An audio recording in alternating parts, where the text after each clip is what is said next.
Iya, silakan masuk. Permisi. Iya. Silakan duduk, Mbak. Ya, terima kasih. Gimana, Mbak? Ada yang bisa saya bantu? Saya ingin konsultasi gizi. Kebetulan kemarin saya sudah kirim email ke emailnya Mbak. Oh, email ya, sebentar. Atas nama Mbak Tias bukan ya? Iya. Iya. Gimana, Mbak? Jadi begini, saya itu punya seorang kakek. Nah, beliau itu sepertinya memiliki pola makan yang buruk gitu loh. Dan saya tuh khawatir sama kesehatannya beliau, jujur aja ya. Saya tuh sebenarnya mau ngajak beliau ke sini bersama-sama gitu kan, kita datang ke konsultasi gizi. Tapi beliau tuh nggak mau, makanya hari ini saya datang sendiri. Jadi Mbak Tias kesini mau konsultasiin tentang pola makan kakeknya ya? Iya. Cuman kakeknya nggak bisa kesini. Iya, benar-benar. Nggak apa-apa. Tapi Mbak ini tahu tentang pola makan, kebiasaan makan kakeknya kan? Iya, kebetulan di rumah saya nyiapin makanan. Oh ya, oke. Siap. Nggak masalah kok gitu. Oke, jadi sebelumnya perkenalkan, saya Vina, ahli gizi yang sedang tugas di Poli Gizi Rumah Sakit ini gitu ya. Jadi hari ini kita akan melakukan sesi konseling tentang kakek Mbak. Nanti kita coba lihat dulu masalahnya di mana, terus kira-kira pola makan apa yang bisa dirubah, yang mungkin bisa dilakukan juga sama Mbak, sama kakek Mbak gitu ya. Ini kira-kira sesi konselingnya biasanya berlangsung 20 sampai 1 jam tergantung diskusi kita nantinya. Mbak bisa meluangkan waktu segitu? Iya, kebetulan hari ini saya nggak ada kelas juga. Oke, siap. Kalau boleh tahu nama kakek Mbak siapa ya? Bapak Suroto. Oh, Pak Suroto. Iya. Mbak Tias udah bawa berkas-berkas yang saya suruh bawa? Oh iya, ini tentang kemarin. Data antropometri sama hasil laboratoriumnya ya? Oh iya, udah. Kemarin udah periksa juga. Kita coba lihat dulu ya. Oke. Pak Suroto ini rutin cek kesehatan nggak, Mbak? Kalau cek kesehatan enggak ya, tapi kebetulan kalau tensi di rumah kan ada tensi. Soal di tensi gitu. Oke, kita lihat dulu ya. Ini emang dari hasil labnya ada beberapa yang di atas normal ya, seperti tensi sama kadar asam uratnya. Pak Suroto ini memang tensinya sering tinggi ya? Iya. Kisarannya biasanya tuh 160 ke 90. Tinggi juga. Kalau asam uratnya juga sering tinggi? Kalau itu saya kurang tahu ya Mbak, tapi beliau itu sering ngeluh tangan sama kaki kesemutan, sama iya. ngilu-ngilu gitu. Saya pikir itu salah satu ciri asam urat. Penyebab, iya benar. Bisa jadi itu karena kadar asam urat yang tinggi, jadi sering kesemutan sama ngilu tangannya. Kalau obat yang dikonsumsi ada nggak ya, Mbak? Kalau buat hipertensinya itu beliau pakai amlodipin. Amlodipin? Ah ya, amlodipin. Nah, kalau buat asam uratnya beliau yang pakai apa ya?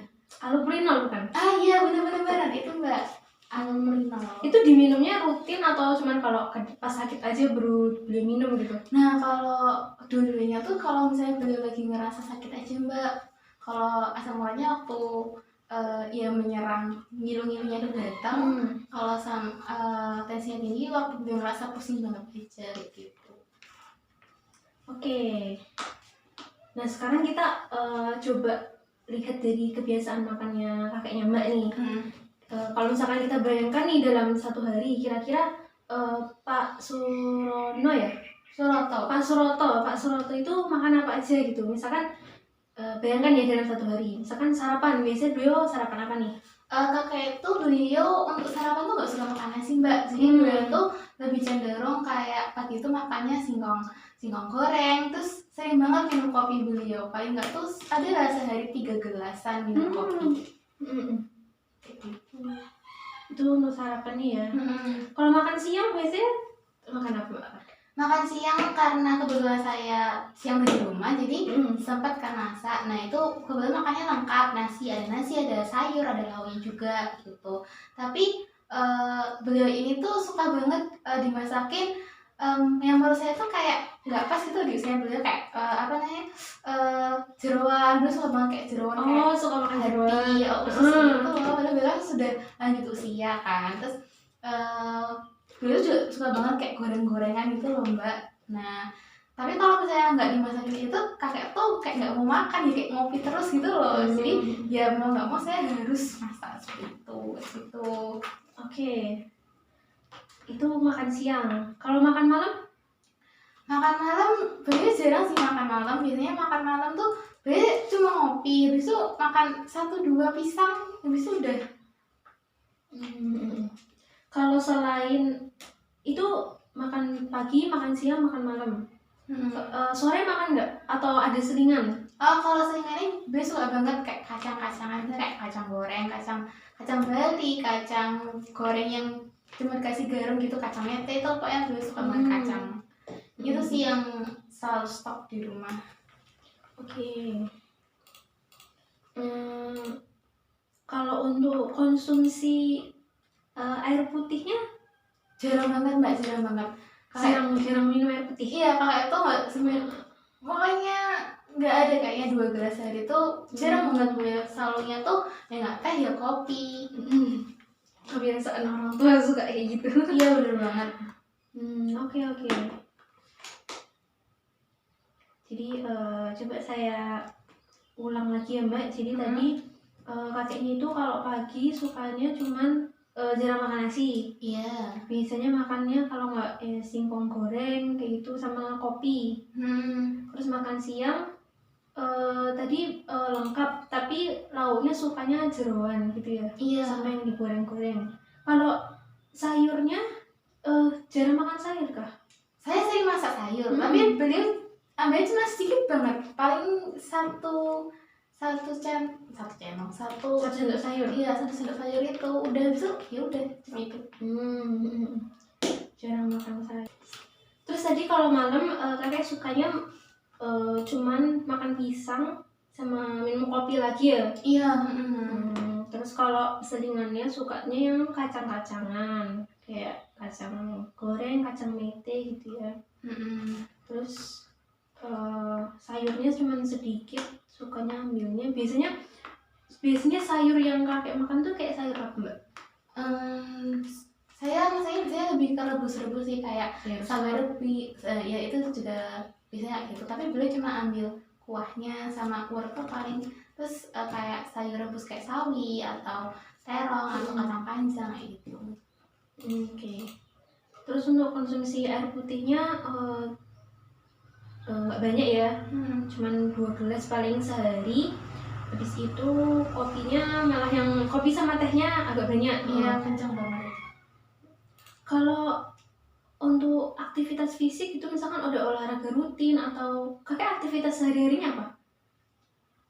Kakek ini sih apa namanya, cuma jalan-jalan sekitar aja, cuma duduk-duduk baca koran, nonton TV, biasa kayaknya orang-orang yang sudah berusia gitu.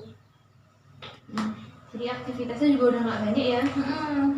Di rumah aja. Ini sehari-harinya Mbak Tias terus ya yang menyiapkan makanan untuk kakek? Iya kebetulan. Tapi kalau misalnya saya lagi sibuk atau ada yang menuntut saya pulang sore, itu biasanya saya masak paginya terus udah sampai sore gitu loh. Jadi saya nggak tahu si kakak ini apakah beliau tuh makan dengan baik di saat saya tidak ada. Iya. Oke, jadi dari pemaparan yang tadi, kalau misalkan kita lihat nih dari berat badan sama tinggi badannya kakek, itu benar. Saya konfirmasi ulang ya, kakek itu umurnya 68 tahun.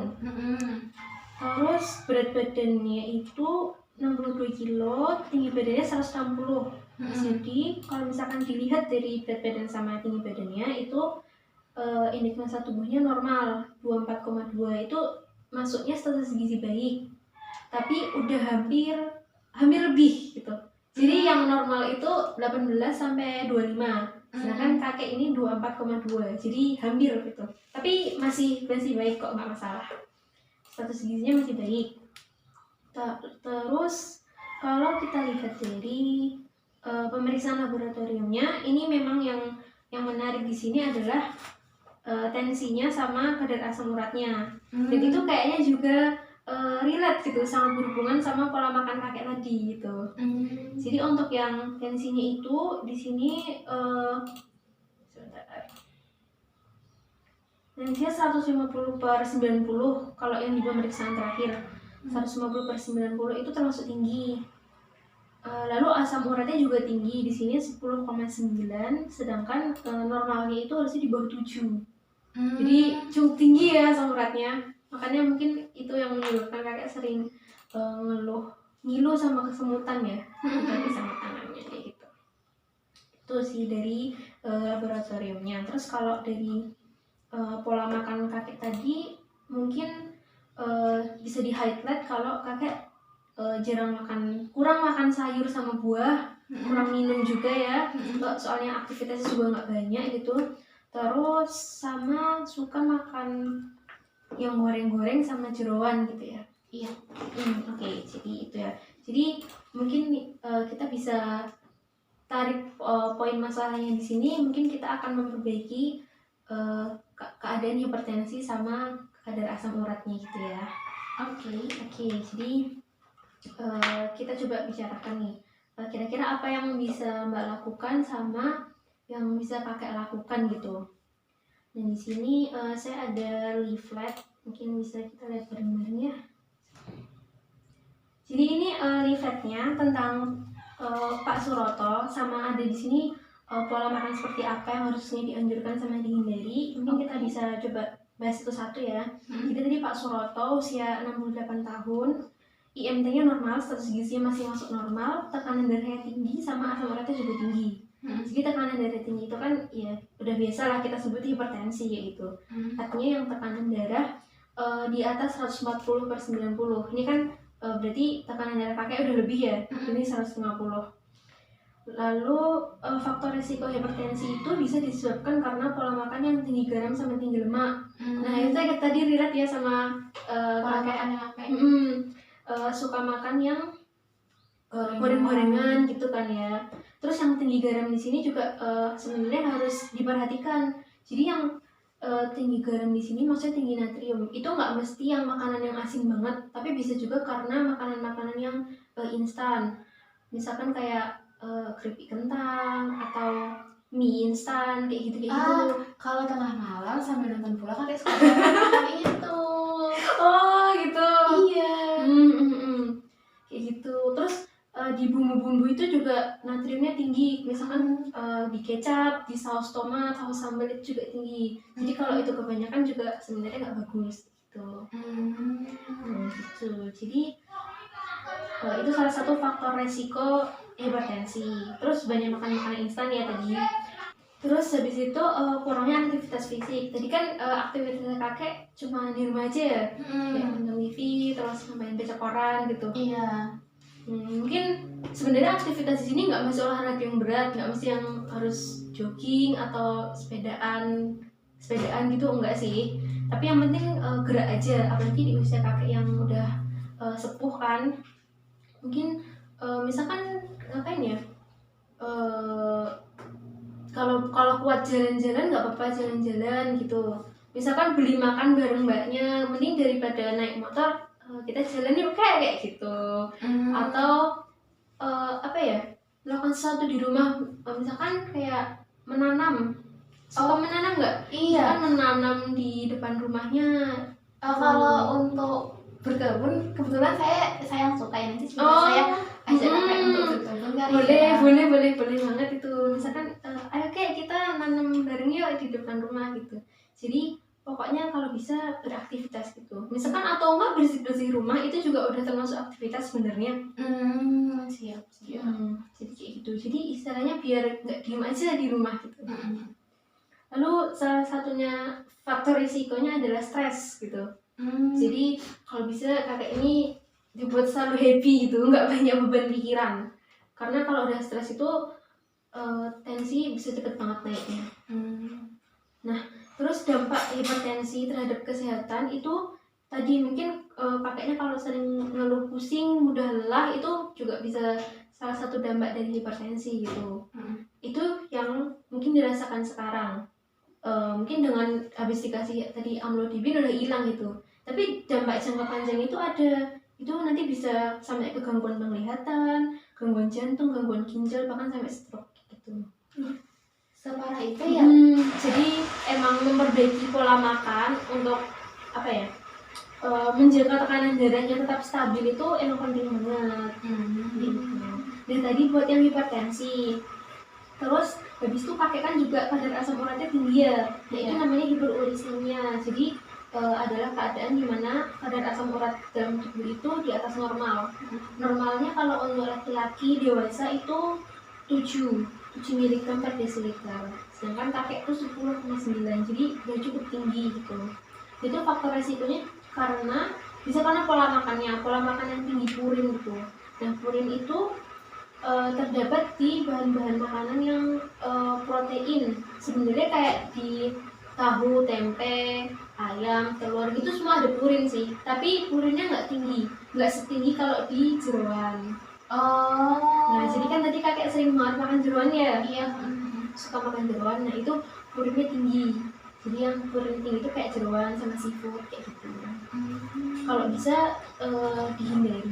Bukan berarti nggak boleh makan, tapi dikurangi gitu loh. Dikurangi, nggak setiap hari lah makan kayak gitu. Kalau bisa mungkin pas lagi ada event-event besar aja gitu, misalkan waktu Idul Adha atau lagi ada acara besar keluarga kayak gitu, yang makan kayak gitu. Terus habis itu kurangi cairan. Nah tadi kan kurang banget ya minumnya kayaknya. Minum air putih sih. Minum air putihnya kurang banget, itu padahal penting banget buat apa ya, menetralisir urinnya gitu loh. Jadi biar si asam uratnya ini kebawa sama urin, jadi nggak menumpuk dalam tubuh kayak gitu. Itu penting banget sih. Sama tadi satu lagi kurang aktivitas fisik juga. Nah itu dampaknya tadi mungkin sering kesemutan, sering ngilu. Terus dampak jangka panjang itu ada yang namanya gout arthritis. Jadi gout arthritis ini tuh penumpukan asam urat biasanya di persendian kayak gitu, dia sampai meradang yang merah gitu loh. Jadi bayangin kalau misalkan asam urat numpuk terus dia jadi kristal asam urat, itu yang di dalam gitu jadi sakit banget. Jadi kayak batu, kayak ditusuk-tusuk dari dalam gitu rasanya. Nah itu udah yang parah sih gitu. Jadi dari pemaparan yang tadi itu saya sudah coba tuliskan di sini nih yang harus dilakukan sama kakek, yang dianjurkan sama yang dihindari kayak gitu. Pertama yang dianjurkan tuh makan buah dan sayur. Tadi kan makan buahnya kakek sama sayurnya kurang ya. Nah mungkin itu bisa ditingkatin, misalkan kayak ya nggak apa-apa Mbak Tias masak sayur tiap hari gitu. Sama mungkin bisa stok buah. Kakek biasa apa? Makan pisang ya? Pisang, pepaya lumayan. Nah, pepaya itu di stok aja nggak apa-apa. Soalnya terkadang itu orang tua itu nggak mau makan bukan karena nggak mau, tapi karena nggak ada. Iya, karena nggak tersedia gitu. Jadi nggak apa-apa, tetap di stok aja gitu. Oke. Terus habis itu mencoba variasi teknik masakan. Nah, tadi kan kebanyakan kayaknya masakannya yang digoreng aja gitu kan ya. Nah, mungkin Mbak Tias sebagai yang masak nih, suka masakin kakek, bisa tuh nyoba variasi teknik yang lain untuk mengurangi minyaknya. Misalkan kayak dikukus, atau yang direbus, atau yang dipanggang tanpa minyak misalkan. Kita kan kalau misalkan pakai teflon yang anti lengket itu ya sebenarnya kalau masak apa ya, misalkan masak ikan atau masak daging gitu, kita tuh nggak usah pakai minyak, nggak apa-apa, karena di dalam dagingnya itu kan udah ada lemaknya tuh. Nah itu ketika ditaruh tuh dia udah kayak keluar sendiri gitu loh minyaknya. Nah itu bisa jadi salah satu alternatif untuk mengurangi minyak gitu. Terus minum air putih gitu. Jadi minum air putihnya coba kakek disuruh ningkatin lagi gitu, kayak kalau bisa. Jadi diimbangi gitu. Minum kopi sama teh nggak masalah, tapi coba diimbangi dari minum air putih. Ya. Oke. Terus tadi beraktivitas fisik. Nah mungkin kakeknya bisa diajak berkebun tadi. Terus nah karena kakek udah berumur ya, itu kalau bisa rutin cek kesehatan gitu. Paling nggak tensi, kan ada alat tensi kan di rumah? Ada. Nah itu dipantau terus gitu tensinya kakek gitu. Kalau bisa yang asam uratnya juga sebulan sekali lah, tapi kalau enggak juga nggak apa-apa. Terus habis itu boleh ditambah kalau misalkan sekiranya kok kayaknya makan sayur sama buahnya kok kayak kurang banget gitu, boleh ditambah sama suplementasi kalsium sama magnesium. Itu juga bagus untuk hipertensi gitu. Terus yang dihindari itu ada yang pertama makanan tinggi natrium, kayak tadi misalkan makanan instan, makanan yang berpengawet, terus makanan-makanan kalengan itu juga tinggi natrium. Terus bumbu-bumbu yang kayak kecap, saus kayak gitu, kalau misalkan masakin buat kakek itu agak dikurangi karena itu tinggi banget natriumnya gitu. Terus makanan tinggi purin, tadi kalau kakek sukanya makan jeroan, itu coba agak dikurangi juga. Bukan di stop ya, kalau di stop langsung kayaknya enggak. Iya kan itu makanan kesukaan kakek ya. Iya. Jadi coba dikurangin gitu frekuensi makannya. Terus makanan yang tinggi lemak, tinggi garam sama tinggi gula itu juga kurang bagus buat orang tua gitu. Jadi yang terlalu asin apa terlalu berlemak atau terlalu manis gitu, mending dihindari aja. Nah dari yang dianjurkan sama yang dihindari tadi, kira-kira mana nih yang bisa dilakukan, yang kira-kira bisa dilakukan sama Mbak Tias dan sama kakeknya gitu? Mau mengubah yang mana dulu? Misalkan, saya mau ningkatin dulu nih buah sayurnya, atau mungkin saya bakal ini ya, mengurangi dari natriumnya sendiri. Sama mencoba untuk membujuk kakak untuk makan sayur dan buah lebih banyak. Boleh. Goalsnya itu dulu nggak apa-apa. Jadi mengurangi natriumnya sama makan buah sayur ya. Boleh. Terus di sini saya juga ada contoh menu satu hari. Tapi ini cuma contoh aja. Nanti kalau misalkan mau disesuaikan lagi sama misalkan makanan kesukaan kakek atau sama yang bahan makanan yang ada di rumah itu nggak masalah. Jadi misalkan kalau makan pagi itu kalau nggak mau nasi kan bisa bubur, entah bubur ayam atau bubur kacang hijau dimakan pagi juga boleh kayak gitu. Terus di sini saya tulis tempe goreng itu nggak apa-apa. Jadi tadi saya bilang mau coba teknik masakan yang lain, tapi kalau masih ada yang digoreng nggak apa-apa. Tapi jangan misalkan makan pagi digoreng, makan siang digoreng, makan malam digoreng kayak gitu. Jadi nggak apa-apa makan yang masih digoreng itu nggak masalah. Cuman coba dimakan siangnya nanti misalkan diganti jadi yang direbus atau dibacem atau dikukus kayak gitu. Jadi di sini saya udah ada menunya masing-masing kayak gitu. Nanti kalau misalkan ada modifikasi atau mau tanya-tanya langsung boleh ke WA saya. Di sini saya juga udah lampirin nomor WA saya. Nanti rivetnya saya kasih ke Mbak ya. Siap. Jadi tadi goals kita untuk saat ini adalah membujuk kakek untuk makan buah sayur sama mengurangi natrium ya. Iya. Gitu. Sampai sini Mbak Tias ada yang mau ditanyakan lagi atau mau dikonfirmasi ulang? Udah cukup jelas Mbak. Udah cukup. Udah. Oke, mungkin segitu dulu sesi konseling kita yang bisa kita lakukan hari ini. Kita mungkin bisa ketemu sekitar nggak usah cepet-cepet sih, mungkin 2 bulan lagi nggak apa-apa untuk melihat perkembangan pola makannya kakek kayak gimana. 2 bulan lagi kita ketemu lagi ya. Nanti kita janjian aja boleh lewat WA atau lewat email kayak biasanya.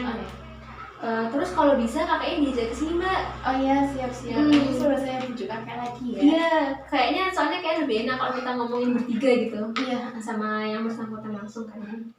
Oke, gitu aja. Kalau udah nggak ada yang ditanyain lagi, nanti ini leafletnya boleh Mbak bawa. Boleh untuk pengingat juga ya. Di sini kan udah ada contoh menunya, terus habis itu apa yang harus dilakukan sama yang harus dihindari gitu ya. Oke, siap. Oke, gitu. Udah nggak ada yang tanya lagi Mbak? Udah cukup jelas banget. Iya. Oke, kita ketemu 2 bulan lagi ya Mbak. Siap. Makasih banyak ya. Terima kasih. Semoga kakeknya bisa memperbaiki pola makannya ya. Dan Mbak juga harus tetap nyemangatin kakeknya nih. Siap. Karena ubah pola makan itu nggak mudah. Iya. Makasih banyak ya Mbak. Iya, saya permisi dulu ya. Iya, hati di jalan ya Mbak.